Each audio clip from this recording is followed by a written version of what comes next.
Assalamualaikum warahmatullahi wabarakatuh.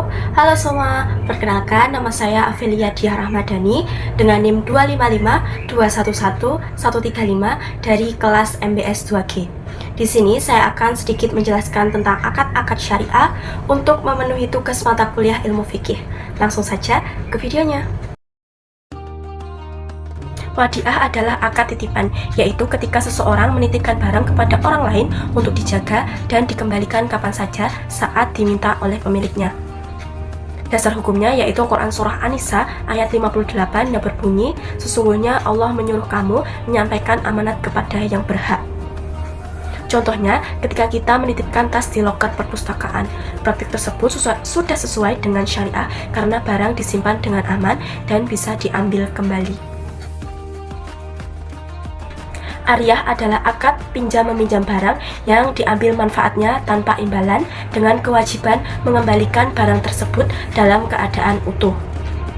Dasar hukumnya yaitu Quran Surah Al-Ma'un ayat 7 yang berbunyi yang mencela orang yang enggan memberikan bantuan kecil seperti meminjamkan barang berguna.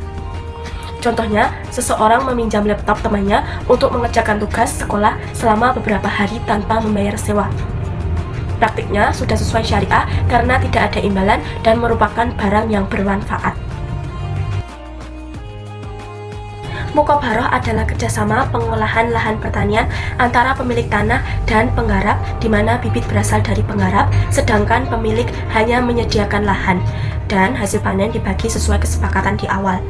Dalilnya berupa hadis yang berbunyi Nabi SAW memberikan tanah Khaibar kepada penduduknya untuk diolah dengan ketentuan hasilnya dibagi antara beliau dan mereka. Hadis riwayat Imam Bukhari dan Imam Muslim. Contohnya, pemilik lahan bekerjasama dengan petani untuk mengelola sawah. Petani menggarap lahan dan menyediakan bibit, lalu hasil panen dibagi sesuai kesepakatan, misalnya 50%-50%. Jika panen berhasil, hasil dibagi. Jika gagal, kerugian ditanggung sesuai peran masing-masing.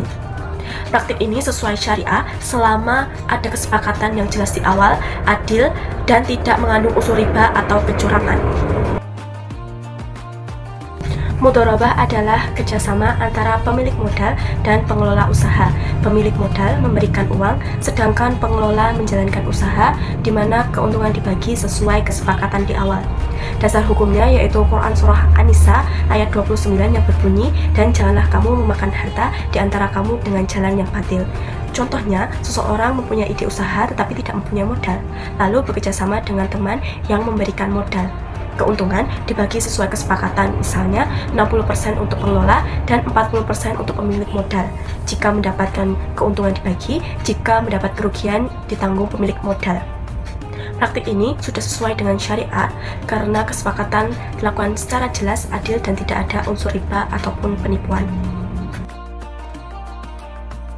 Murabahah adalah akad jual beli di mana penjual menyebutkan harga pokok barang dan keuntungan yang disepakati oleh pembeli. Dasar hukumnya yaitu Quran Surah Al-Baqarah ayat 275 yang berbunyi, Allah menghalalkan jual beli dan mengharamkan riba. Contohnya, seorang yang ingin membeli motor seharga 20 juta tetapi tidak bisa membayar tunai lalu mengajukan ke bank syariah.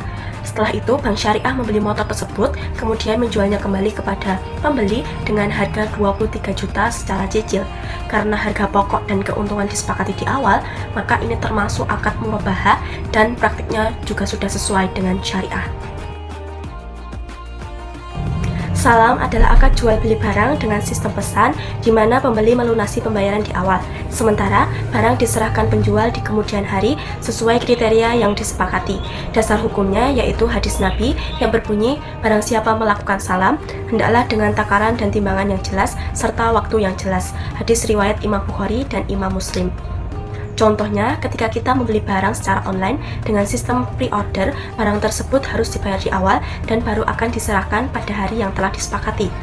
Praktik tersebut sudah sesuai syariat karena pembayaran dilakukan di awal, spesifikasi dan waktu penyerahannya juga jelas. Itu tadi merupakan pengertian, dasar hukum, dan contoh sehari-hari akad-akad syariah.